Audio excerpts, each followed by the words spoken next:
They say Colonel Everline treated the swamp like his own hunting ground, and human lives like game he could chase for fun. Most folks remember the screams, the gunshots, the way he smiled when someone begged, but no one talks about the year he chose two quiet girls, Nia and Sade, thinking they were weak, small, easy prey. He didn't know their mother taught them the old ways. He didn't know they came from a warrior bloodline strong enough to stand against armies. He didn't know the moment he released them into those woods. The hunt had already turned on him. Some swear the colonel's dogs refused to track them. Some say the girls moved like shadows, setting traps no child should know how to build. And some believe the swamp itself rose up to protect them. But here's the part that keeps people whispering even now. What started as his sport became their war. The colonel thought he was hunting children. He didn't know he was waking a legend. Before we go any further, comment where in the world you are watching from and make sure to subscribe, because tomorrow's story is one you don't want to miss.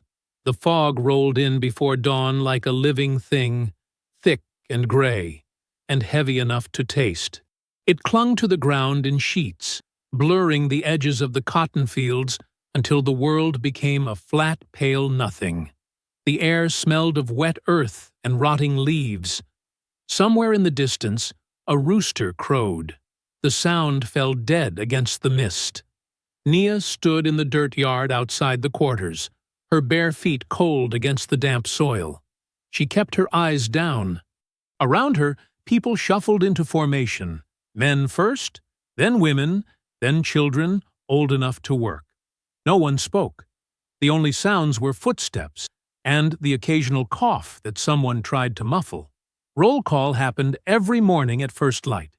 The colonel demanded it. He said it kept order. Nia knew better. It kept them afraid. She felt Sade move beside her, shoulder touching shoulder. Her twin sister stood the exact same height, wore the same rough cotton dress, had the same dark skin and tight coiled hair pulled back with scrap fabric. To the overseers, they were interchangeable, identical, forgettable. That was the point. Nia listened to the hoofbeats before she saw the horse, heavy and deliberate, moving through the fog like a drumbeat. The sound made her stomach tighten, but she kept her face blank. She had learned that skill young. Show nothing, feel everything. Remember. Colonel Barrett Everline emerged from the mist on a black mare. He sat tall in the saddle, dressed in riding boots and a long coat, despite the morning heat that would come later. His face was pale and angular, all sharp bones and cold eyes. He looked at the rows of people like a man inspecting livestock. "Count off," he said. His voice was flat, bored. The overseer, a thin white man named Crawford, walked the line with a ledger. He pointed at each person in turn. They called out their number. 37, 38, 39. When Crawford reached Nia, she said, 52. Sade said, 53. The colonel's eyes passed over them without stopping. He never looked at them long. They were small for 17. Quiet. They worked the vegetable garden, washed linens, kept their heads down. In 5 years of living on this plantation, the colonel had never once spoken directly to either of them. That was exactly how they wanted it. Crawford finished the count and nodded to the colonel. "All present, sir." The colonel said nothing. He sat on his horse and studied the line for a long moment, as if searching for something. Then he turned the mare and rode back toward the big house, disappearing into the fog like a ghost. People waited until the hoofbeats faded completely before they moved. Then the line broke. Everyone scattered toward their morning tasks. Field workers to the cotton rows, house servants to the kitchen, stable hands to the barn. Nia and Sadie walked together toward the vegetable garden behind the smokehouse. Neither spoke until they were alone among the bean plants. "He's thinking about it," Sade whispered. Nia pulled a weed from the soil and dropped it in the basket at her feet. "Maybe. You felt it, the way he looked at everybody." Nia had felt it. The colonel always looked different when he was planning the hunt. His eyes moved slower, lingered longer, like he was choosing meat at market. She reached for another weed, her fingers working automatically. The motion triggered something in her mind, a memory, sharp and sudden. Her mother's hands over hers, guiding her fingers through the soil. Feel the root before you pull. Know where it ends. Otherwise you leave part of it behind, and it grows back stronger. Nia blinked. The memory faded. Sade was watching her. You thinking about Mama? Always. Their mother had been gone 3 years now. Sold south when the colonel needed money for new horses. But before she left, she had taught them things. Lessons disguised as chores. Balance, hidden in the way she showed them to carry water without spilling. Breathwork, woven into the rhythm of hoeing rows. Awareness, practiced through games of listening with eyes closed. Nia had not understood those lessons then. She understood them now. The morning passed in silence. They picked beans, pulled weeds, hauled water from the well. When the sun burned off the fog, the heat pressed down like a weight. Sweat soaked through Nia's dress, but she kept working. Beside her, Sade moved with the same steady rhythm. At midday, they ate cornbread and salted pork in the shade of the smokehouse. Around them, other people spoke in low voices. You hear about the hunt? Someone whispered. Crawford told the stable hands the colonel been cleaning his rifles. Lord have mercy. Mercy ain't got nothing to do with this place. Nia chewed slowly. She did not look at Sade, but she felt her sister's tension like a string pulled tight. That evening, after the work was done, everyone gathered in the quarters for supper. The quarters were a row of small cabins made from rough wood and clay. Each one housed a family or a group of workers. Nia and Sade shared a cabin with 2 older women who worked in the laundry. The women passed around a pot of beans and rice. Someone had managed to sneak a chicken from the yard, and the meat made the meal feel almost like a celebration. But the mood was wrong. People ate quickly. Parents kept their children close. He gonna announce it soon, one of the men said. His name was Joseph, and he worked in the fields. I can feel it in my bones. An older woman named Ruth shook her head. Every year, it's the same. Every year, we lose somebody. Who you think he'll pick this time? Don't matter who we think. Matters who he wants to break. Nia ate her beans and said nothing. Across the cabin, a mother held her son close, whispering prayers over his head. After dark, when the fires burned low and people retreated to their cabins, Nia and Sade lay side by side on their pallet. The 2 laundry women snored softly in the corner. Outside, crickets sang in the thick night air. Sade turned onto her side. It's coming, she whispered. Nia stared at the ceiling. Shadows moved across the wood from the moonlight outside. We stay ready. A dog howled in the distance, long and mournful, the sound cutting through the darkness. Nia knew that dog. It belonged to the colonel. He kept it chained near the barn. It only howled when the colonel walked the grounds at night. Footsteps, far away but deliberate. The colonel making his rounds, planning, preparing. Nia closed her eyes and steadied her breathing, in through the nose, out through the mouth, the way her mother taught her. Beside her, Sade did the same. The drums started before sunrise. Deep and hollow, the sound carried across the plantation like a heartbeat. Thoom, thoom, thoom. Nia woke to the rhythm, already knowing what it meant. Beside her, Sade's eyes opened in the darkness. Neither spoke. Around them, the laundry women stirred and sat up, their faces tight with dread. Lord Jesus, one of them whispered. The drums never sounded except for one reason. People stumbled from their cabins into the gray pre-dawn light, moving toward the yard in front of the big house. Nia and Sade walked together, their shoulders touching. All around them, families clustered close. Mothers gripped their children's hands. Old men leaned on walking sticks and kept their eyes down. The yard filled slowly. 53 people standing in the dirt, waiting. The colonel appeared on the second-floor balcony of the big house as the sun broke the horizon. He wore a clean white shirt and dark pants. His hair was combed back. He looked rested, almost cheerful. Crawford stood beside him with a leather-bound book. "Good morning," the colonel said. His voice carried easily across the silent crowd. "I trust you all slept well." No one answered. He smiled. "As you know, it has been some months since our last hunt. I believe it's time we resumed the tradition." He paused, letting the words settle. "The woods have grown thick. The swamp needs tending, and I find myself in need of proper sport." Nia felt Sade's hand brush against hers. A quick touch, barely noticeable. The colonel gestured to Crawford, who opened the book. "The following will prepare themselves for departure at noon." Crawford read. Thomas Whitfield. A man near the front made a choked sound. His wife grabbed his arm. "Samuel Reed." A young field hand, barely 20, closed his eyes. "Marie Dubois." A woman who worked in the kitchen began to cry silently. "Peter Harrison." An older man who tended the horses stood very still. Crawford paused.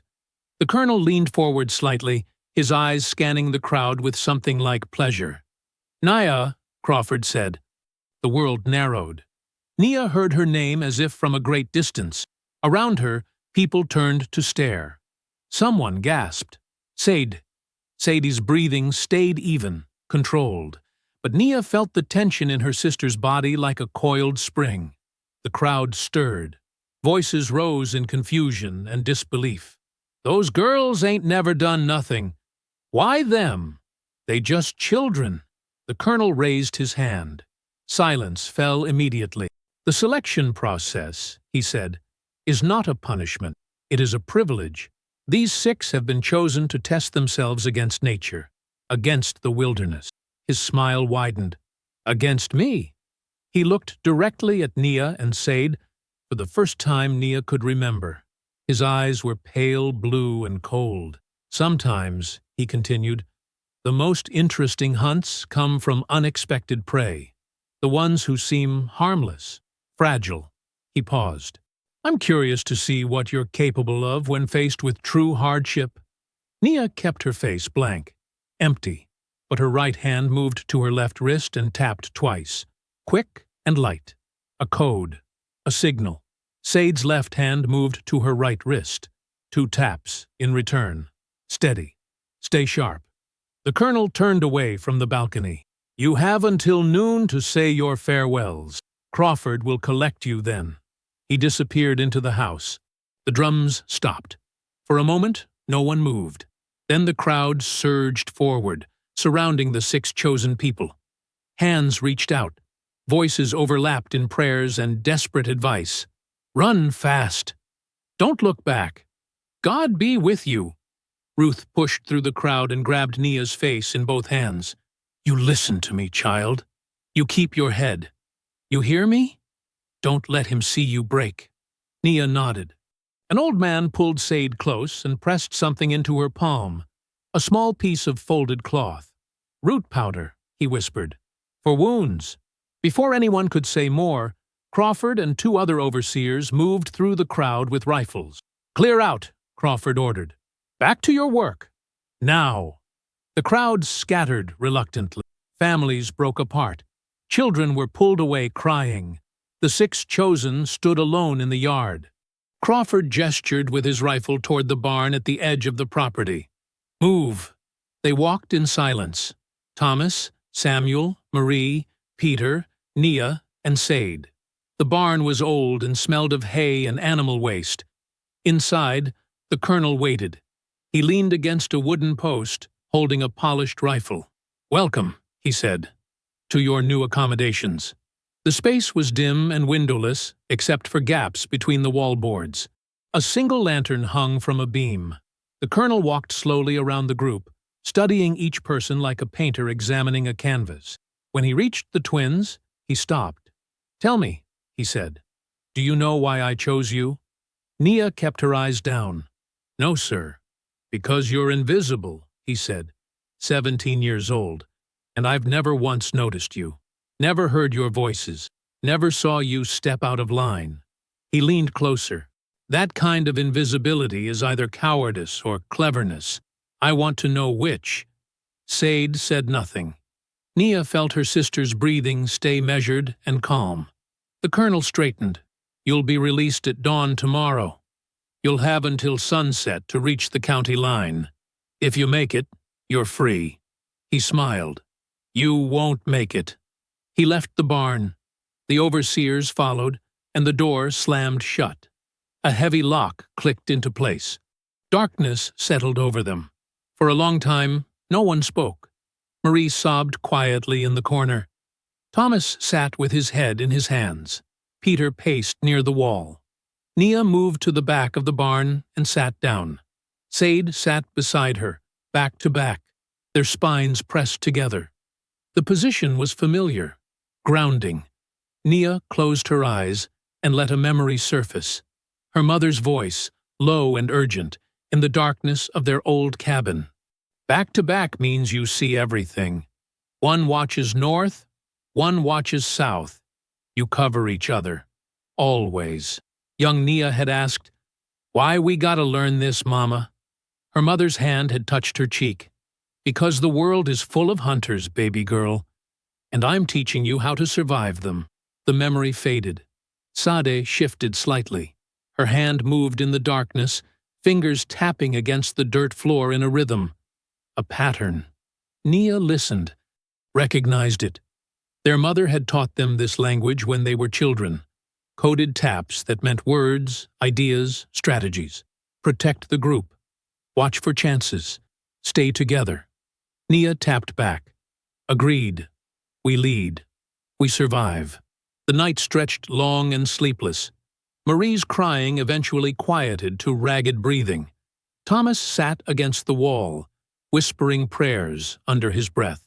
Samuel stared at nothing. Peter checked the walls repeatedly, looking for gaps, weaknesses, any possible escape route that didn't exist. Nia and Sadie remained back to back in their corner, unmoving. To anyone watching, they appeared to be resting.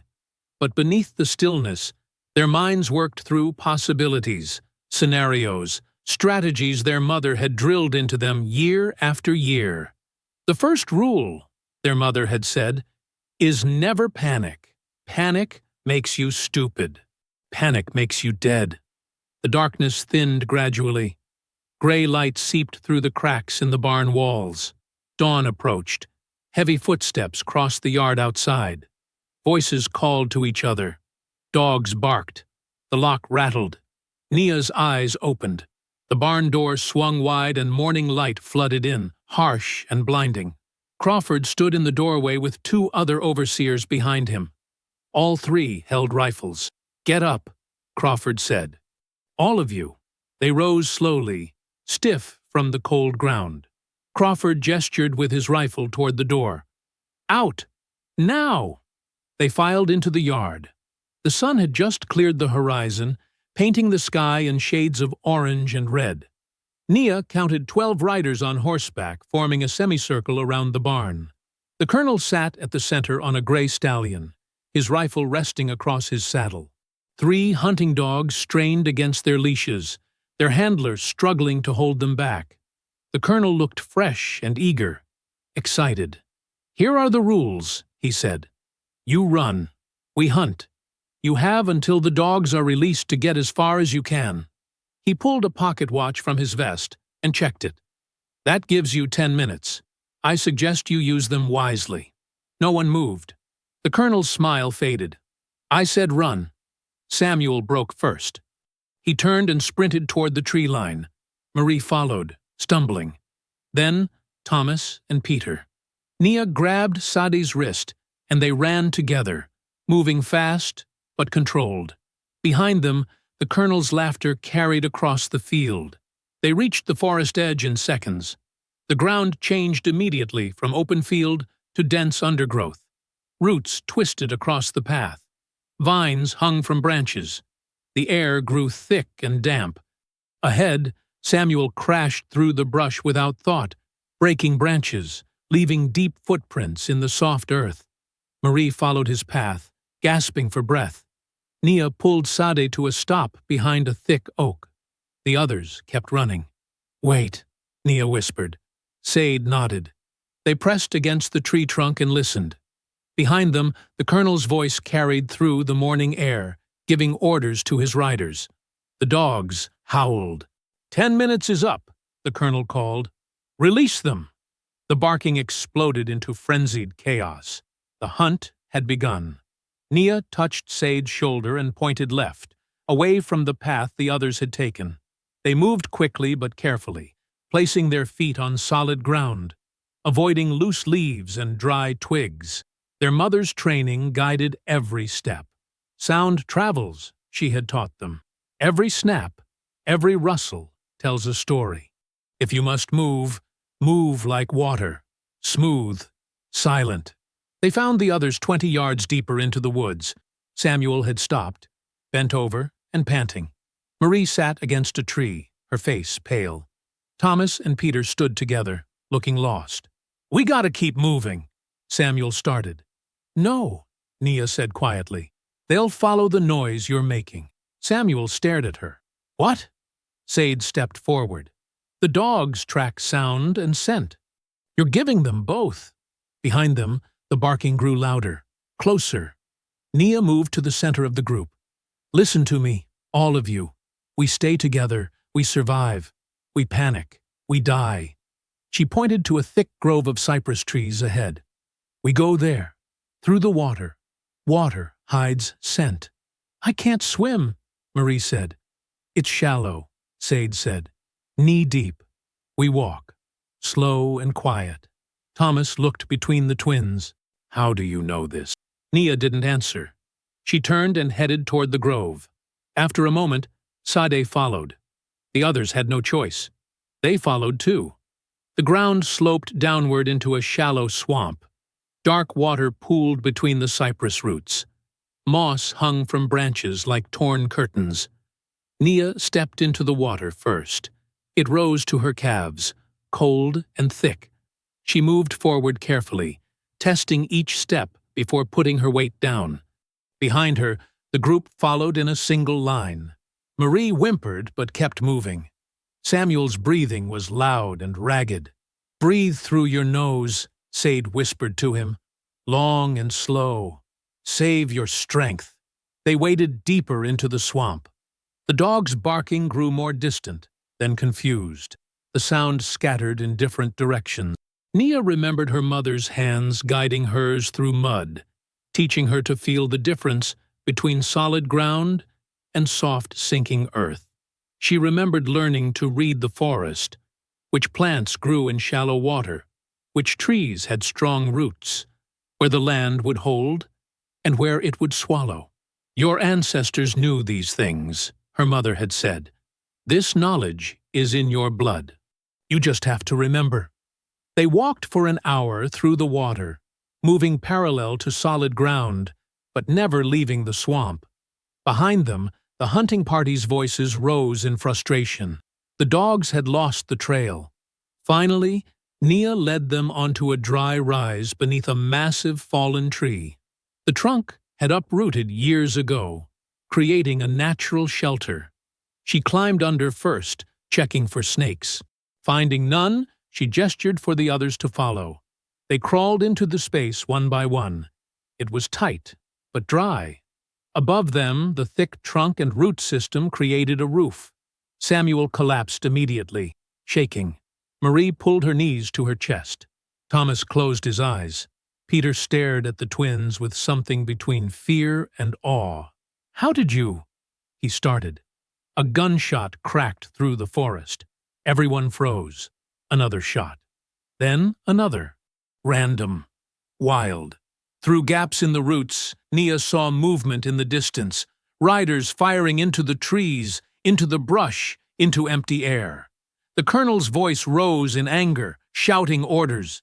"Find them! They can't have gone far!" More gunshots. A bullet struck a tree somewhere close, sending bark flying.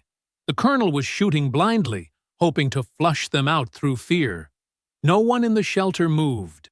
No one made a sound. The shooting continued for another 10 minutes before finally stopping. The riders moved away, their voices fading. Silence settled over the swamp. Marie started crying again, quiet and exhausted. Samuel's hands trembled, but they were alive, all 6 of them.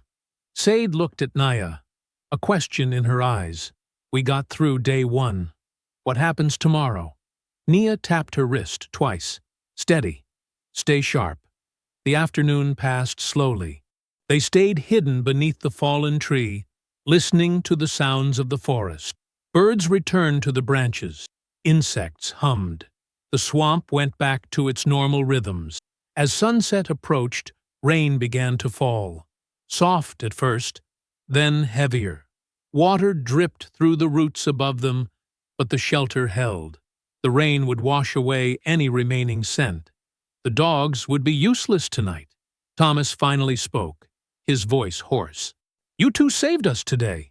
Nia didn't respond. How did you know what to do? Peter asked. Saad met his eyes. Our mama taught us. Taught you what? How to survive, Nia said simply. The rain fell harder, drumming against the leaves, turning the forest floor to mud. Night settled in completely. In the distance, they could see the faint glow of the hunting party's campfire. The colonel and his riders would sleep warm and dry tonight. They would eat hot food. They would drink and laugh and plan tomorrow's hunt. But they had caught nothing today. For the first time in the history of the Everline hunts, the prey had survived the first day. Nia felt Sade shift beside her in the darkness. Their shoulders touched, back to back again. Sade's fingers moved against the dirt floor, tapping, asking, "What's the plan for tomorrow?" Nia's fingers answered, "Tomorrow we end this." Dawn broke gray and wet. The rain had stopped sometime in the night, leaving the forest dripping and heavy. Nia woke first, her body stiff from sleeping on damp ground. She lay still for a moment, listening. Birds called in the distance. Water dripped from leaves. Normal sounds. She touched Sade's shoulder. Her sister's eyes opened immediately, alert. The others stirred slowly.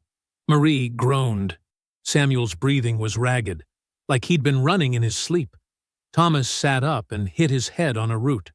"We need to move," Nia whispered. Peter looked at her through the dim light. "Where?" "Deeper," Sade said. "Deeper into the swamp?" Samuel's voice cracked. "That's crazy." Nia crawled to the edge of their shelter and peered out.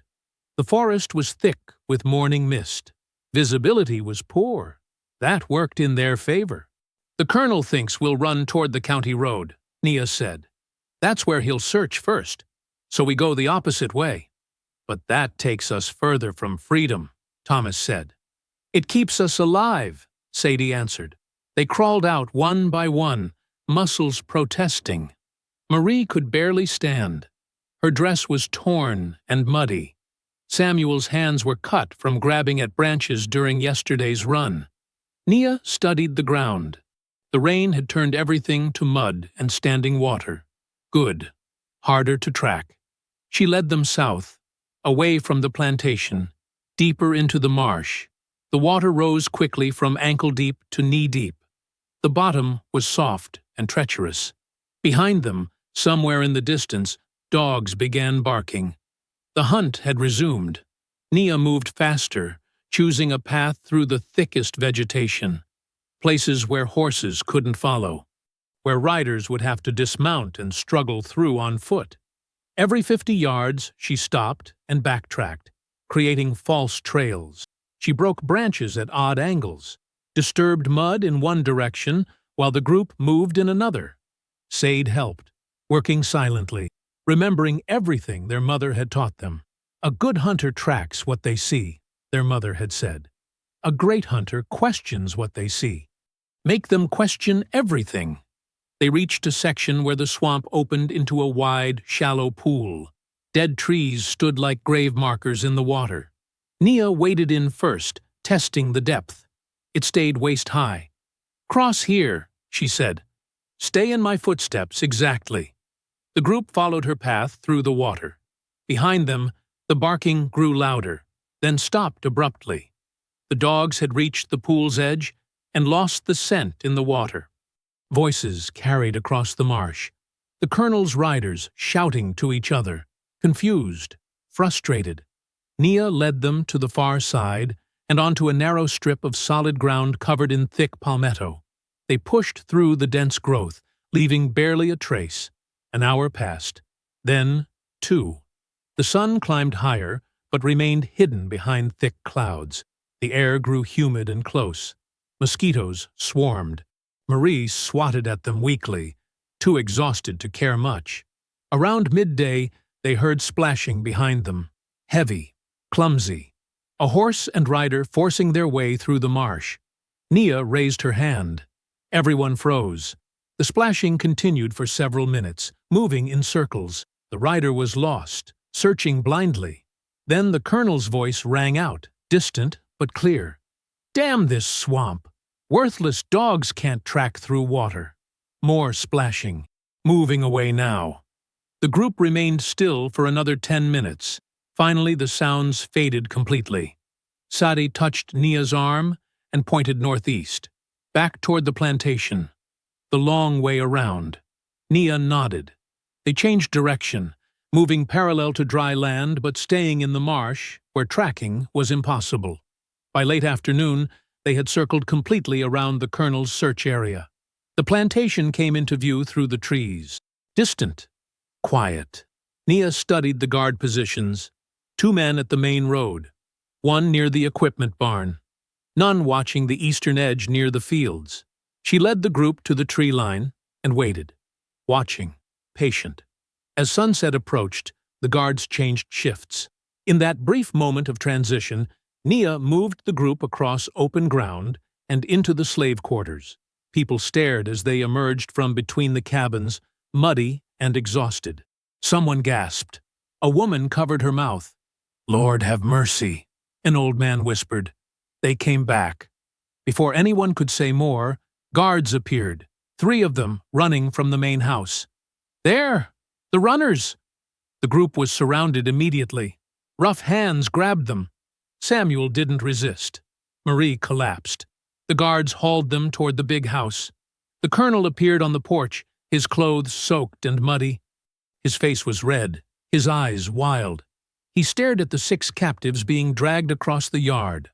All 6. Alive. 2 days, he said, his voice tight. 2 days in the swamp and you caught nothing? Not one? The guards looked at the ground. One mumbled an excuse about the rain. The colonel descended the stairs slowly. He walked along the line of captives, studying each face. When he reached the twins, he stopped. "You," he said to Nia. "You led them, didn't you?" Nia kept her eyes down, said nothing. "I know you did." He leaned closer. "Little girls who never caused trouble before, never spoke out of turn, never ran." His breath smelled like whiskey. "But you made a fool of me out there." Still, Nia said nothing. The colonel straightened. "Lock them up. All of them. I'll decide their punishment tomorrow." The guards dragged them to the holding barn and threw them inside. The door slammed shut. A lock clicked. In the darkness, the 6 of them collapsed on the dirt floor. "We're alive," Peter whispered. "I don't understand how, but we're alive." Thomas laughed, a sound close to hysteria. "Those dogs couldn't find us. The horses got stuck." The colonel came back looking like he'd been swimming in mud. Outside, voices drifted from the quarters, quiet but excited. "Did you see?" All 6 came back. "Them twins did something. Had to be them. Outsmarted the colonel himself. Ain't never seen nothing like it." Nia and Sade sat together in the corner, listening. They didn't speak, didn't acknowledge the whispers. Their mother's voice echoed in Nia's mind. A warrior's greatest weapon is being underestimated. Let them think you weak. Let them think you lucky. Never let them see the truth. Evening fell. The plantation settled into uneasy quiet. On the big house porch, Colonel Barrett Everline sat alone with a bottle of bourbon. He'd changed into dry clothes, but still felt cold, humiliated. His wife had watched him return from the swamp, muddy and empty-handed. She'd said nothing, but her expression spoke clearly. Disappointment, maybe even shame. His riders had made excuses. The rain, the dogs, the terrain. But he knew the truth. 6 slaves had outwitted him, run circles around his best hunters, made his annual tradition, his sport, look like a fool's errand. And worst of all, they were just children, 2 of them barely more than girls. He poured another drink and stared toward the dark tree line. Lightning flickered in the distance, a storm building. They made a fool of me, he muttered to the empty porch. Thunder rolled across the plantation. The first drops of rain began to fall. The colonel gripped his glass until his knuckles turned white. He thought of those 2 girls, the way they'd kept their eyes down, the way they'd said nothing, like they had secrets, like they were hiding something. "This isn't over," he said quietly. "Not by a long shot." The gunshot cracked through the pre-dawn darkness. People scrambled from their cabins, hearts pounding. Children pressed against their mothers. Men stood in doorways, scanning the yard for danger. Another shot, then a third. The sound came from the big house, from the colonel's second-floor window, pointed straight up at the sky. Someone was making noise, making sure everyone heard. As pale light crept over the fields, a bell rang. The gathering bell. Everyone to the yard. Now! The enslaved community shuffled toward the main house in small groups. Worried faces, hushed voices. Parents kept children close. Nia and Sadi emerged from the holding barn under guard. 2 men walked them across the mud to where the crowd was forming. People stared. Some looked grateful the twins had survived. Others looked afraid. Afraid of what those girls had brought down on everyone. The colonel appeared on the balcony. He wore clean clothes, but his face looked haggard. Dark circles under his eyes, hair uncombed. He gripped the railing with both hands. "Yesterday," he began, his voice rough, "6 runners returned from my hunt. All 6. Alive." The crowd stayed silent. This has never happened before. He paused, letting the words sink in. "In 15 years of the hunt tradition, never once has my prey escaped unharmed." A woman near the front shifted her weight nervously. "I have been made to look weak," the colonel continued, "made to look incompetent by children." He pointed at the twins. "By 2 girls who pretend to be simple, obedient, harmless." Nia kept her eyes on the ground. Beside her, Sade's jaw tightened. "So I'm announcing a new hunt," the colonel said. "Effective immediately, but this time there will be only 2 runners." He smiled without warmth. "Nia and Sade. No one else. Just them." Gasps rippled through the crowd. An old woman stepped forward. "Colonel, sir, please, silence!" His roar echoed across the yard. "I don't want to hear begging. I don't want to hear excuses. Those girls humiliated me. Now they'll pay for it." A man tried next. "They just children, sir. They didn't mean no harm. They made fools of trained hunters." The colonel's face flushed red. "They led my riders in circles, made my dogs useless, walked back onto this plantation like they'd been on a Sunday stroll." He slammed his fist on the railing. "That kind of disrespect cannot stand." The crowd pressed together, trying to make themselves small, invisible. The colonel composed himself slightly, though his hands still shook. "The hunt will begin tomorrow at dawn. Just the 2 girls. And this time," he leaned forward, "this time I will not return until I have proof of their capture. Capture, not death." The word hung strange in the air. Before anyone could process it, the sound of hoofbeats approached from the main road.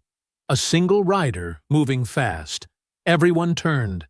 A man on horseback came through the plantation gates. Young, maybe mid-20s, dressed in riding clothes that looked expensive but practical. His posture was straight. military. His eyes swept the gathered crowd with cold assessment. The colonel's expression changed. Surprise, then something harder to read. Nathaniel? The rider dismounted smoothly and climbed the porch stairs. Father. They stood face to face on the balcony. The family resemblance was clear. Same build, same sharp features. But where the colonel burned with visible rage, this man remained controlled, icy. What are you doing here? The colonel asked. You're supposed to be at the academy until December. I received your letters, Nathaniel said. His voice carried across the yard, despite being calm. About the problems you've been having. The failed hunt. I thought you might need assistance. The colonel's jaw worked. Pride wrestled with humiliation. I can handle my own affairs. I'm sure you can. Nathaniel glanced at the twins, then back to his father. But two heads are better than one, especially when family honor is at stake. The colonel studied his son. You want to join the hunt. I want to restore what was damaged, Nathaniel corrected. Your reputation. Our name. He paused. I also think killing them would be wasteful. That drew attention. Several people in the crowd exchanged confused looks. Wasteful, the colonel repeated. They clearly have skills, Nathaniel said. Skills that allowed them to evade experienced hunters for 2 days. That's not luck. That's training. He looked directly at the twins now. I'd like to know where they learned it. Who taught them? What else they might know. Understanding crept into the colonel's expression. You want them alive? For questioning. Yes. Nathaniel's tone remained flat, professional, like he was discussing livestock. After that, you can do as you please. The colonel considered this. His anger hadn't cooled. It still simmered beneath the surface. But his son's logic appealed to him. Finding out how 2 slave girls had outsmarted him might restore some of his damaged pride. Fine, he said finally. You'll join me tomorrow. We'll bring them back alive if possible. Thank you, Father. Nathaniel descended the stairs and walked toward the twins. The guards stepped aside. Nathaniel stopped 3 feet away, studying the girls like they were specimens under glass. His gaze moved from their faces to their hands to their posture. Nia felt his eyes cataloging everything, measuring, analyzing. Interesting, he murmured, more to himself than anyone else. Then he turned and walked back to his horse without another word. The colonel dismissed the crowd with a wave. Get back to work, all of you. And remember, anyone who helps these girls escape will join them in the swamp. People scattered quickly. The guards grabbed the twins and marched them toward a different building. Not the holding barn this time. A storage shed near the equipment house. Smaller, more secure. Inside, the space was dim and cramped. Shelves lined the walls, holding tools and rope and old grain sacks. The guards pushed the twins inside and locked the door behind them. Nia waited until the footsteps faded. Then she moved to the corner and knelt. The floor was hard-packed dirt, dry and dusty. What are you doing? Sade whispered. Planning. Nia began tracing lines in the dust with her finger. The shape of the swamp, the plantation boundaries, the places they'd hidden during the first hunt. Sade joined her, understanding immediately. Together they recreated the terrain from memory. Every landmark, every dangerous section, every potential advantage. We can't use the same tricks, Sade said quietly. They'll expect the false trails now. I know. Nia traced a new path through the dust. So we go deeper, past the cypress grove, into the old growth section where the trees are thick and the ground stays wet. That's dangerous. Everything's dangerous now. Nia sat back on her heels. But that area is harder to navigate, harder to search. And there's places there Mama showed us once. Places we can use. Sade studied the dust map. Their mother had taken them into those old sections twice, years ago, shown them hidden dry patches, taught them how to read the subtle differences in vegetation that indicated solid ground versus quicksand. The colonel won't know that terrain, Sade said slowly. No, he won't. Naya drew a small circle deep in the map. But we do. They spent the afternoon reviewing everything. Every lesson. Every technique. Nia spoke in whispers, reciting their mother's words like prayers. Speed is nothing without direction. Strength is nothing without strategy. When you are small, you must be smarter. When you are outnumbered, you must be invisible. Outside, the plantation continued its daily rhythms. Overseers shouted. Tools clanged. The sun moved across the sky. Inside the shed, 2 girls prepared for war. Evening came. The light through the gaps in the walls turned orange, then purple, then black. Nia and Sade sat together, backs against the wall, waiting. Footsteps approached near midnight. Slow, deliberate. A key turned in the lock. The door opened. Nathaniel stood silhouetted against the moonlight. He held a lantern that cast harsh shadows across his face. He didn't enter, just looked at them from the doorway. Neither twin moved. He studied them for a long moment. His expression revealed nothing. Then he raised the lantern slightly, examining their faces more closely. "You're not afraid," he observed. "You should be." Still, they said nothing. "My father is driven by rage," Nathaniel continued. "That makes him predictable, sloppy." He tilted his head slightly. "I am not my father." The lantern light flickered. Shadows danced across the walls. "Tomorrow will be different," Nathaniel said. "Whatever tricks you used before won't work. I've studied tracking, real tracking, not the amateur methods my father uses." He paused. "I will find you, and when I do, you will tell me everything." He stepped back and closed the door. The lock clicked. His footsteps faded into the night. Sade waited a full minute before speaking. Her voice came out barely above a breath. "He's more dangerous than his father." Nia nodded slowly in the darkness. "Yes," she whispered. "He is." Pre-dawn cold settled over the plantation like a held breath. Frost touched the grass in patches, visible only where lantern light caught the edges. Guards moved through the darkness, boots crunching softly on frozen ground. They came for the twins before sunrise.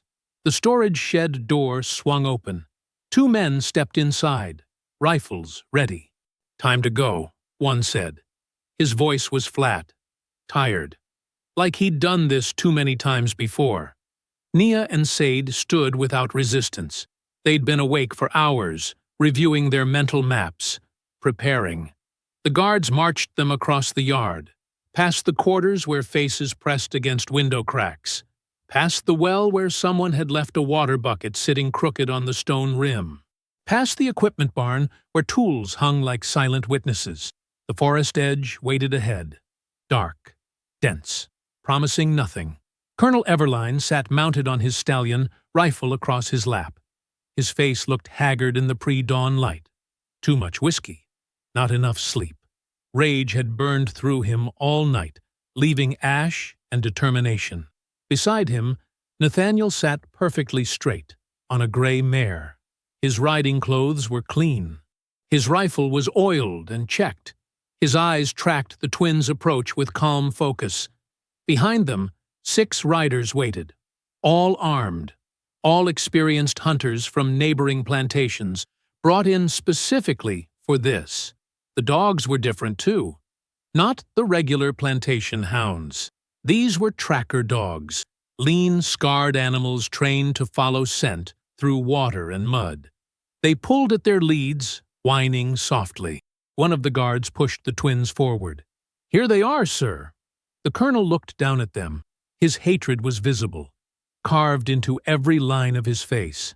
15 minutes, he said. "Then we're coming." Nathaniel leaned forward slightly in his saddle. "Don't bother trying the same tricks. We've accounted for false trails this time." Nia met his eyes briefly, said nothing. "Go," the colonel barked. The twins turned and walked into the forest. Behind them, someone started counting down the minutes. They moved quickly at first, putting distance between themselves and the forest edge. The darkness was complete here, but their feet found the path by memory and feel. Sade led. Nia followed 3 steps behind, already scanning for the first location. They found it near a fallen cypress, a spot where the ground dipped and thick roots crossed overhead like a natural ceiling. Nia knelt and began working quickly, pulling thin vines from a cache they'd hidden days ago during their first escape. She strung the first tripwire low across the path, barely visible even in daylight, at ankle height, secured between 2 trees with enough tension to catch, but not snap. Sade kept watch, listening to the forest wake up around them, birds starting their morning calls, wind moving through upper branches. "Done," Nia whispered. They moved on. The second trap took longer. They found a natural depression in the path, a place where water pooled during rain. Now it was just mud and leaves. Nia knelt again, this time digging quickly with her hands. She created a shallow pit, then lined it with sharpened sticks pushed point up through the mud. More leaves went over the top. Natural camouflage. "How long?" Sade asked. 10 minutes, maybe." Nia wiped her hands on her dress. "They'll come fast at first. Confident." They continued deeper into the swamp. The ground grew wetter. Cypress knees jutted from standing water. Spanish moss hung in curtains from overhead branches. Here they split a bay tree branch and crushed the leaves, rubbing the oil on their clothes and skin. The sharp scent would confuse the dogs, make them second-guess the trail. Then Nia did something clever. She took the remaining leaves and scattered them along a side path that led toward deep water, a false trail. The dogs would follow it straight into a flooded section too deep for horses. Behind them, distant voices rose. The 15 minutes had ended. The hunt had begun. They climbed. Their mother had taught them this. When hunted on flat ground, go vertical. Most people never look up. The twins found a massive live oak with branches spreading wide and thick. Nia went first, finding handholds in the bark. Sade followed, moving just as silently. They climbed until they were 30 feet off the ground, hidden in a cluster of branches and resurrection ferns. From here they could see the path below clearly. And wait. The first sounds came within the hour. Dogs baying. Men calling to each other. The crash of horses moving through underbrush. The hunting party appeared on the path below. The colonel rode in front, his face set in grim determination. Nathaniel followed close behind, eyes scanning the ground for signs. The dogs strained forward, noses down. Then the first man hit the tripwire. He went down hard, his horse stumbling sideways in surprise. The man cursed loudly, clutching his ankle. "Hold!" Nathaniel called, raising his hand. The party stopped. Nathaniel dismounted and examined the wire. He touched it carefully, following it to where it connected on both sides. "Deliberate," he said. His voice carried upward. "They're setting traps. Then we go around them," the colonel snapped. "That's what they want." Nathaniel straightened. "They're controlling our movement, pushing us where they want us to go." "I don't care what they want." The colonel kicked his horse forward. "We keep moving." The party continued, more cautious now. The injured man stayed mounted but kept weight off his bad ankle. They reached the mud pit 10 minutes later. This time, a horse found it first. The animal's front leg punched through the leaf covering and hit the sharpened sticks beneath. It screamed, a terrible sound that echoed through the swamp, and reared backward. The rider fell, landing hard on his back. 2 other men rushed to help, while someone tried to calm the panicking horse. Blood showed on the animal's leg. Not deep, but enough to matter. Nathaniel dismounted again, studying the pit. "Organized," he murmured. "Planned." The colonel's face had gone purple. "Keep moving." "Sir, we should move," they continued. But the confidence was fracturing now. Men watched the ground more than the path ahead. Progress slowed. The dogs reached the false trail and pulled hard toward the deep water. Their handlers struggled to hold them back as the animals whined and bayed, certain the scent led forward. One handler gave in and followed his dog into the flooded section. Within 20 yards, water reached his horse's chest. The animal refused to go further, turning back despite the handler's cursing. From their perch high above, Nia and Sade watched it all. They didn't speak, just observed, noted patterns, tracked positions. The hunting party was splitting up, some following the false trail, others trying to cut around. Nathaniel stayed central, but his attention was divided. The sun climbed higher. Midday came and went. Another trap caught another horse, this one a snare that tangled in its rear legs and sent rider and mount both crashing sideways into palmetto scrub. By late afternoon, the hunting party had scattered into 3 separate groups. Communication between them grew difficult. Frustration mounted. One man suggested turning back. The colonel threatened to shoot him. Nathaniel said nothing, but his expression had shifted. The cold calculation remained, but something else moved beneath it. Uncertainty, maybe, or growing respect for an enemy he'd underestimated. As sunset approached, the men made camp in a small clearing. They built fires, tended injuries. The mood was dark, tense. The twins stayed in their tree, watching orange firelight flicker below. They ate wild berries they'd cached earlier, drank water from cupped leaves collecting dew. Night settled over the swamp. The fires became small points of light in vast darkness. Nia shifted slightly on her branch. She looked at Sade. "Tomorrow he breaks," she whispered. Sade's teeth showed white in the darkness. Not quite a smile. Something harder. "Tomorrow we strike." Morning came wrapped in fog so thick it turned the forest into something unreal. White mist hung between the trees, muffling sound, distorting distance. The air felt heavy, damp, clinging to skin like wet cloth. The hunting party woke cold and sore. Injuries from the previous day had stiffened overnight. Men moved slowly, testing twisted ankles and bruised ribs. The dogs seemed subdued, less eager than before. Nathaniel stood apart from the others, studying a rough map he'd sketched the previous evening. His jaw was tight with concentration. When the colonel approached, he didn't look up. "We're splitting into 2 groups," Nathaniel said. "You take the western path with 4 men. I'll circle east with the others. We'll trap them between us." The colonel's eyes were bloodshot, rimmed with dark circles. "You think you can outsmart 2 girls? I think we need strategy instead of rage." Nathaniel folded the map. "They know these woods better than we assumed. We adapt, or we fail again." The colonel spat into the dirt.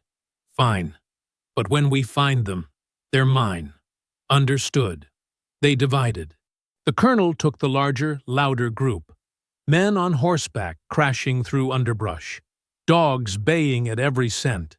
Nathaniel took 2 experienced trackers and moved quietly, deliberately, reading signs the others would miss. From high in a water oak 200 yards away, the twins watched the split happen exactly as they'd predicted. Sade touched Nia's wrist. 3 taps. The signal. They climbed down silently and began moving parallel to Nathaniel's group, staying just out of sight, but leaving traces. A broken fern here. A disturbed patch of moss there. Enough for a skilled tracker to follow. Not enough to seem obvious. Nathaniel found the first sign within 20 minutes. He knelt, examining the crushed vegetation. His fingers traced the outline of a small footprint in soft earth. "Fresh," he said quietly. Within the last hour, his men readied their rifles, but Nathaniel held up a hand. "No shooting, unless I give the order. I want them taken alive." They continued forward. The fog grew thicker as they moved into a section of swamp the twins had scouted 3 days prior. Ancient cypress trees rose like pillars, their bases swallowed by dark water. The ground became uncertain, solid in some places, treacherous in others. The twins stayed ahead, moving in a wide circle.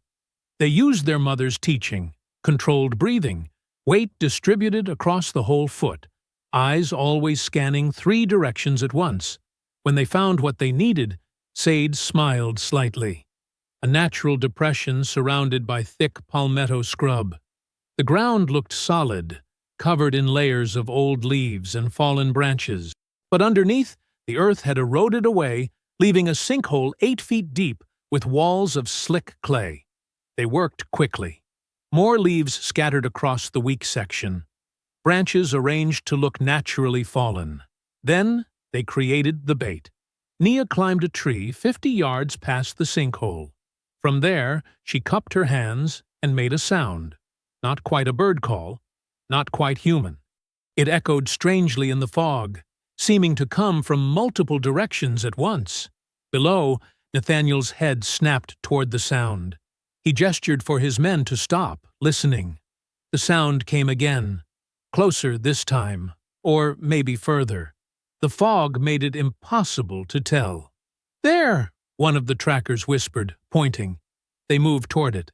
Nathaniel led, stepping carefully, rifle ready. His boots found the false ground around the sinkhole. Tested it. It held. He took another step. The earth collapsed. Nathaniel fell hard, disappearing into the hole with a crash of breaking branches and a sharp cry of pain. His rifle clattered against the clay walls before splashing into muddy water at the bottom. His men rushed forward. "Sir, don't—" Nathaniel's voice came from below, tight with pain. "Don't come closer. The ground's not stable." The twins dropped from nearby trees, silent as shadows. They moved fast. One tracker turned at the sound and found Nia's hand striking his throat. Not hard enough to crush, but enough to steal his air. He went down gasping. The second tracker raised his rifle.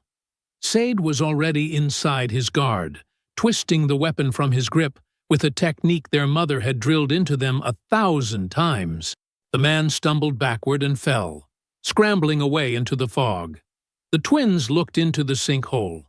Nathaniel sat at the bottom, one leg bent at a wrong angle. Mud covered him from chest to boots. His face was pale but controlled, watching them with something that might have been respect mixed with hate. "Clever," he said through gritted teeth. Nia descended carefully, finding handholds in the clay walls.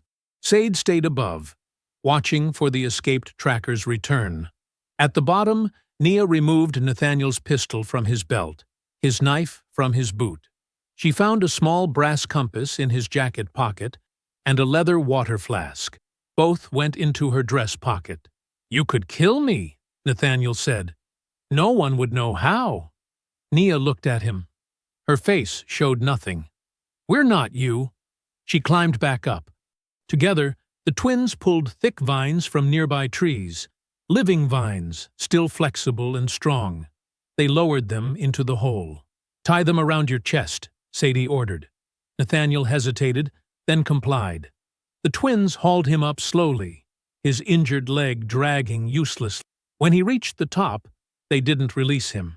Instead, they walked him to a massive live oak and positioned him upright against the trunk. The vines wrapped around his torso, his arms, securing him to the tree. Not tight enough to cut off blood, but impossible to escape without help. Nathaniel's breath came hard and fast. Pain and humiliation warred in his expression. "My father will find you," Nia finished. "That's the point." They stepped back, looked at their work, at this man who had wanted to capture them, own them, perhaps worse. Sade's hand trembled slightly.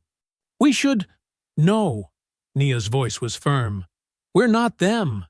But the words felt hollow, because they had hunted him, trapped him, taken his weapons and left him bound and helpless. The line between survival and cruelty was thinner than she'd imagined. "Mama wouldn't," Sade started. "Mama's dead." Nia turned away. "Because of men like them." They left Nathaniel tied to the tree and moved back into the fog. Behind them, his breathing grew ragged as shock set in. An hour later, distant shouts echoed through the swamp. The colonel's voice, calling for his son, calling for his men. The panic in it was audible even from far away. The twins kept moving, circling wide, staying invisible. When dusk began falling, painting the fog purple and orange, a new sound cut through the swamp. A scream, wordless, primal, filled with rage so pure, it made the birds scatter from the trees in panicked clouds. The colonel had found his son. The twins paused, listening.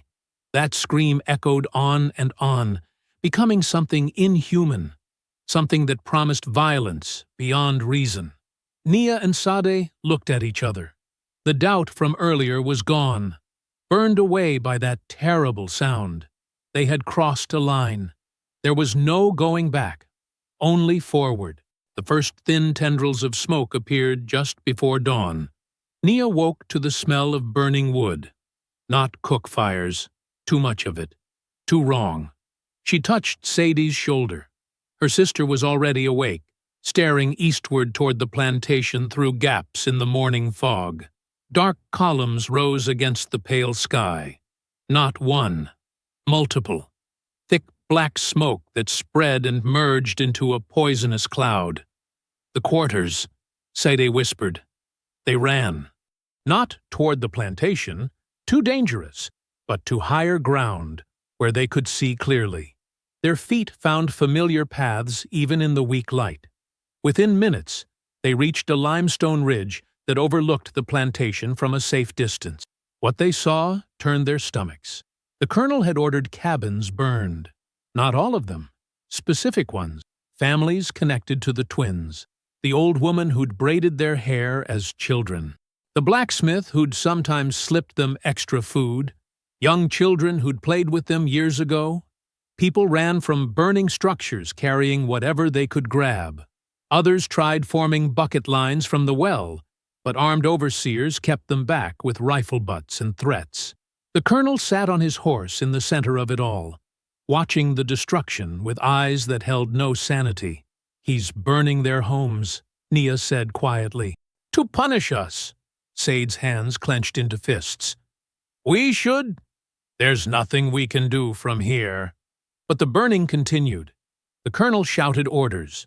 More men emerged from the big house carrying torches. They moved toward the next row of cabins. Women screamed, children cried. Men stood frozen, knowing resistance meant death. The twins watched in helpless fury as their community suffered for their actions. An hour passed. The fires were allowed to burn themselves out. The colonel gathered everyone in the yard, every enslaved person from field to kitchen. His voice carried even to the distant ridge. "This stops when they're caught," he roared. "Every day they hide is another day of suffering. Bring them to me and it ends.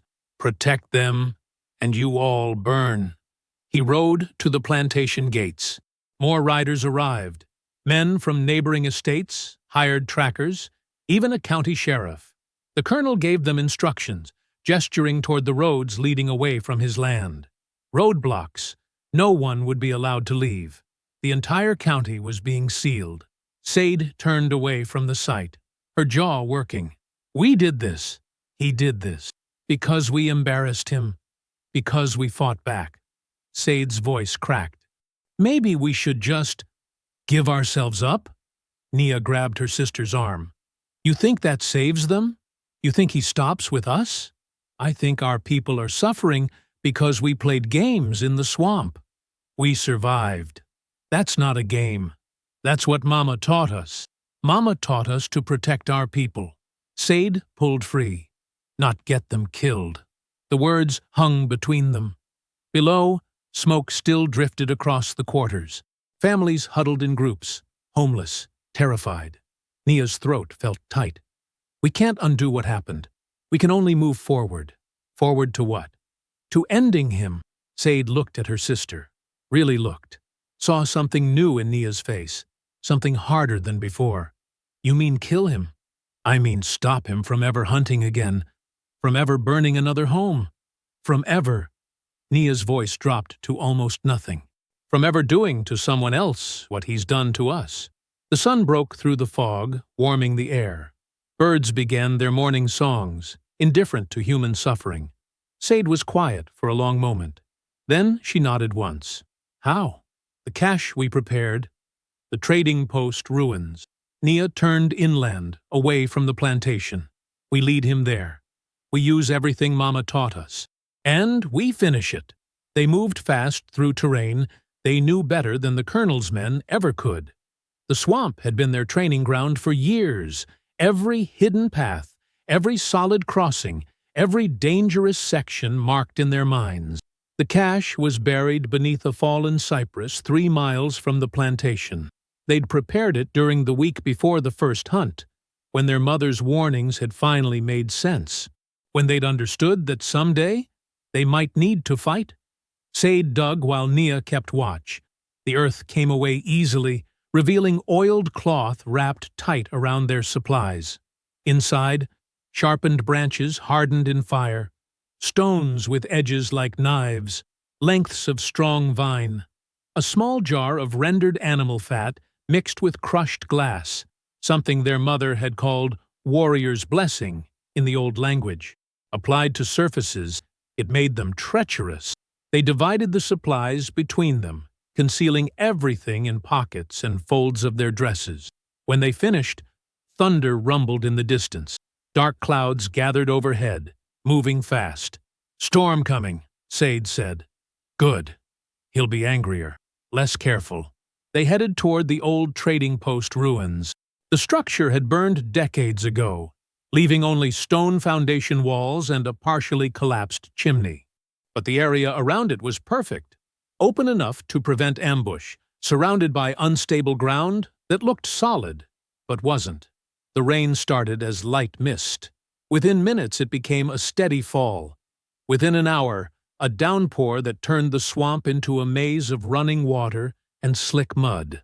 The twins reached the ruins and began preparing. Sharpened branches positioned at shin height in tall grass. Stones placed along what looked like safe paths. The warrior's blessing spread across fallen logs that appeared sturdy.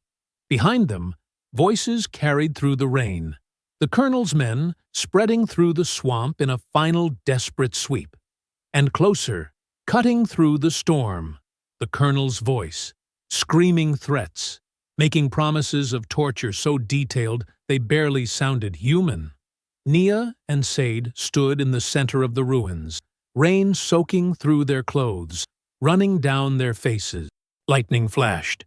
Thunder followed immediately after. Nia looked at her sister. "This ends tonight." They crossed a fallen log slick with rain, moving toward their final position.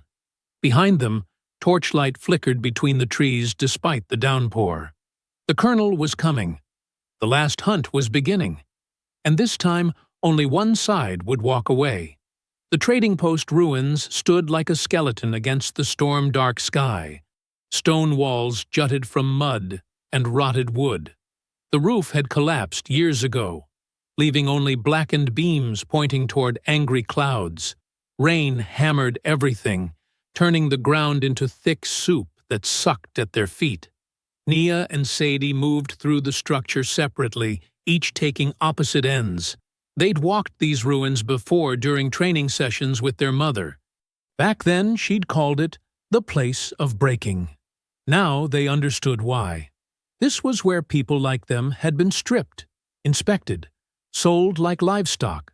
The auction block still stood in the center, a raised stone platform stained with decades of weather and suffering. Thunder rolled overhead, deep enough to feel in their chests. Sade crouched near the western wall, pulling a sharpened branch from her dress. She wedged it into rotted timber at knee-height, angling it toward where someone running would naturally step. The wood was soft from rain and age. It would give way under weight, sending anyone onto the spike beneath.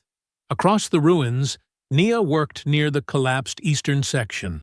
The floor there looked solid, but wasn't. She tested it with her foot. Boards shifted and cracked.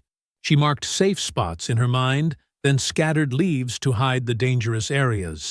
They moved in silence, communicating through hand signals their mother had drilled into them since childhood.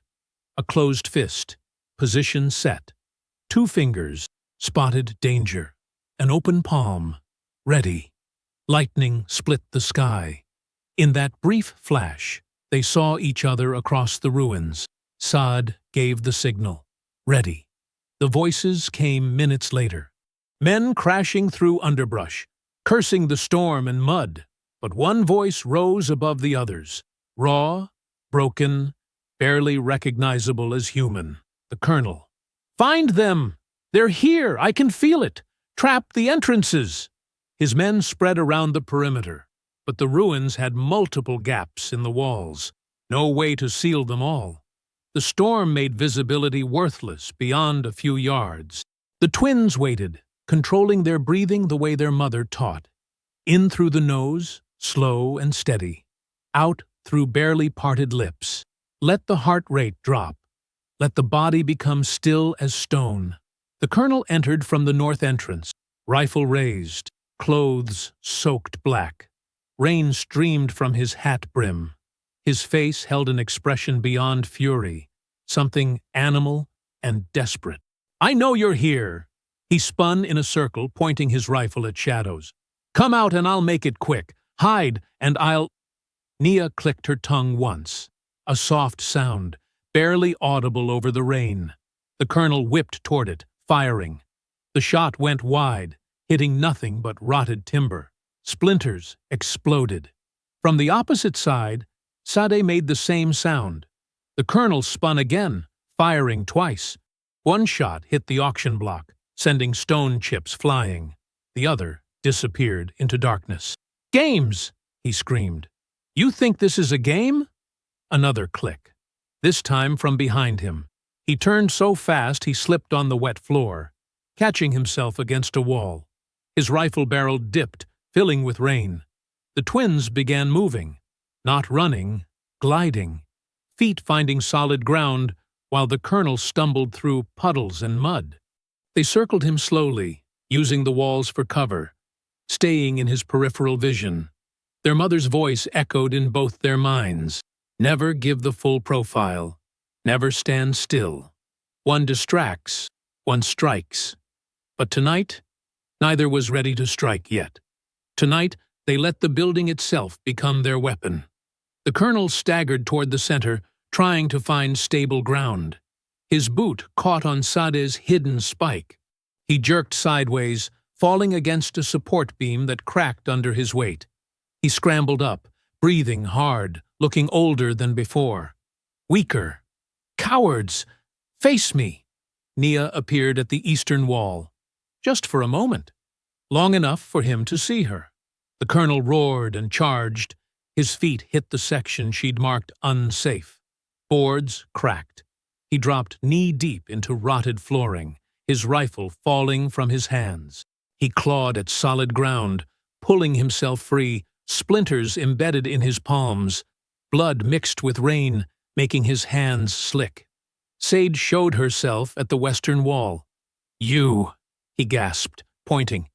"You think you're warriors, you're property. You're—" She disappeared before he finished. He retrieved his rifle, limping now. One leg wasn't working right from the fall.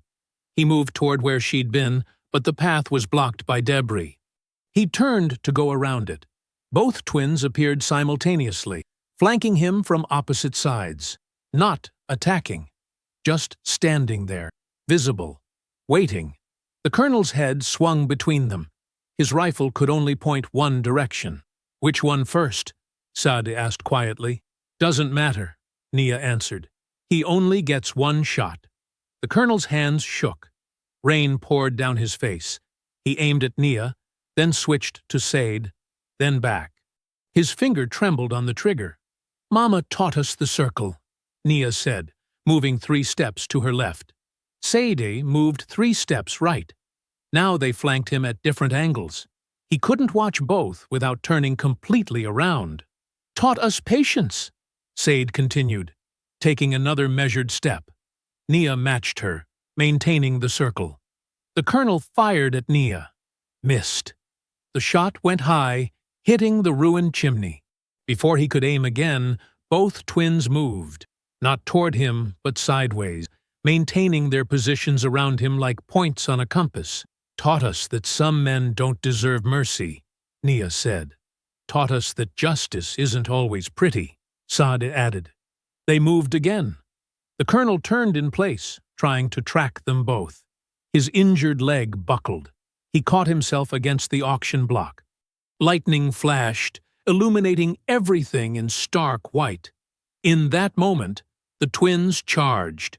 Not wild, not angry, completely controlled. The twins moved as one force, closing the circle.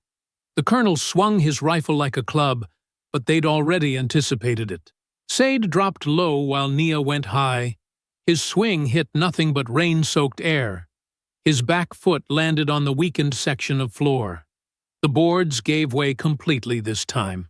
He fell backward, arms flailing, rifle flying from his grip. His body crashed through rotted timber and landed hard on stone foundation below. The sound echoed through the ruins, then silence, except for rain. The twins stood at the edge of the collapsed floor, looking down. The colonel lay sprawled among broken beams and old iron chains, the same chains that had once held people during auctions. His chest rose and fell in shallow gasps. Blood pooled beneath his head. He tried to speak. Only a wet, choking sound came out. Said knelt at the edge of the hole. She pulled something from inside her dress, a small leather cord their mother had worn. She held it where he could see. "This belonged to a warrior woman," she said quietly. "A woman you treated like an animal. A woman who survived your cruelty long enough to teach her daughters everything she knew." The colonel's eyes focused on the cord, then on Said's face. Something flickered there. Recognition, maybe. Or just dying confusion. "You thought we were nothing," Nia added, kneeling beside her sister. "Thought we were weak, because we stayed quiet, because we obeyed. But warriors know when to hide their strength," Sadeh continued. "Know when to wait, when to watch, when to strike." Thunder rumbled, softer now. The storm was passing. The colonel's hand moved slightly, reaching toward them. Whether for mercy or violence, they'd never know. His arm fell back. His chest stopped rising. The twins stood together in the rain. Nia whispered words in their mother's language. A farewell for warriors, a release of spirits. Not for the colonel, for themselves, for the girls they'd been before tonight. They left through the southern entrance as dawn began breaking through storm clouds. The walk back toward the plantation took hours. Their bodies ached.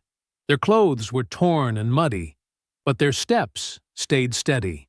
When they emerged from the tree line at sunrise, chaos greeted them. The plantation yard filled with confused movement. Enslaved people ran between cabins, gathering belongings in makeshift bundles. Guards who remained looked uncertain, weapons lowered, waiting for orders that wouldn't come. Near the main house, Nathaniel sat slumped on the porch steps. His injured leg was bandaged poorly, his face pale with pain and shock. When he saw the twins, his hand moved toward his belt, but no weapon hung there. They'd taken it days ago. He stared at them, then looked away. No chase came, no orders, no threats. The power had broken. Families began gathering near the quarters as word spread that the twins had returned. Faces showed fear, hope, exhaustion. Old Mary, who'd delivered both girls 17 years ago, pushed through the crowd. "The colonel?" she asked quietly. Nia met her eyes. "Dead." The word moved through the crowd like wind through grass. Some people cried. Others stood silent, not quite believing. A few young men looked toward the main house, hands curling into fists. "No," Sadi said firmly, reading their intentions. "No more blood today. We leave. All of us. Now." "Leave to where?" someone called out. "The deep marsh," Nia answered. "There are settlements, free people. They've lived hidden for years. Children can't make that walk," a mother protested, clutching her daughter close. "Yes, they can," Said said. We'll carry the smallest. The elderly ride in carts. We move together or not at all. Old Mary nodded slowly. Your mama once told me there were free places in the swamp. Said her people knew how to disappear when they needed to. She was right, Nia confirmed. And she taught us the way. The community moved quickly after that. People grabbed what mattered. Family quilts, tools, small portions of food. The plantation's remaining guards made no attempt to stop them. Some even looked relieved. By mid-morning, a long line of people moved into the woods. The twins led from the front, while strong men guarded the rear. Children rode on shoulders or in hastily built travois. The elderly leaned on walking sticks, supported by younger arms. The journey took 3 days. They moved carefully through difficult terrain, following paths only the twins seemed to know. At night, they camped in dry clearings, building small fires that produced little smoke. People whispered prayers and sang soft songs that wouldn't carry far. On the second day, a child asked Sade, "Are there really free people in the swamp?" "Yes," she answered, adjusting the boy's position on her hip. "People who chose freedom over chains, who built homes where chains couldn't reach. Will they let us stay?" "Yes." The boy considered this. "Because you're strong?" "Because we're family," Nia said from nearby. And family protects family. On the third day, they reached the hidden village.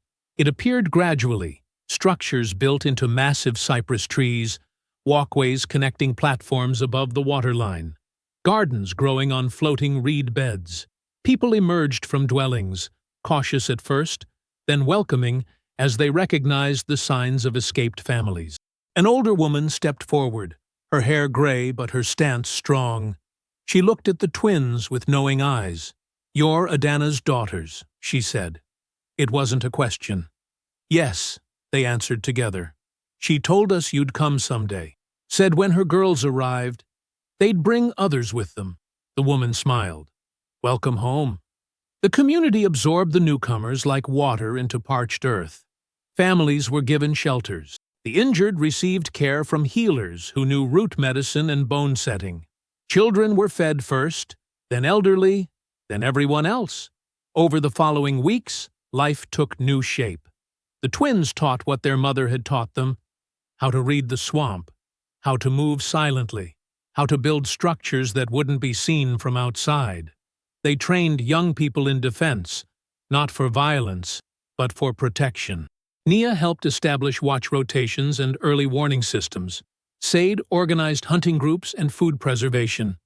Together, they became what the community needed: protectors, teachers, leaders, but never masters, never owners. One evening, Old Mary sat with them near a cook fire. "Your mama would be proud," she said quietly. "She gave us the tools," Nia replied. "We just had to learn when to use them." "Some never learn that," Mary said. "Some let anger choose for them." "We were angry," Sade admitted. "Still are, sometimes. But anger didn't guide your hands," Mary observed. "Something steadier did." The twins exchanged looks. "She taught us that warriors fight for something," Nia said. "Not just against." Months passed. The settlement grew as more people found their way to freedom. Crops flourished. Children who'd known only fear began playing freely. Elders who'd carried decades of pain found peace in community. One sunset, Nia and Sade stood at the settlement's edge, watching purple sky reflect in dark water. Laughter drifted from where children played a chasing game, squealing with joy. "He hunted us to break us," Sade said quietly. Nia nodded, "but he only awakened who we were born to be." They stood in comfortable silence, watching their community thrive. Somewhere in the distance, a night bird called. The swamp answered with 1,000 small sounds of life continuing. The colonel thought he was hunting children. He never understood he was waking a legend. I hope you found that story powerful. Leave a like on the video and subscribe so that you do not miss out on the next one. I have handpicked 2 stories for you that are even more powerful. Have a great day.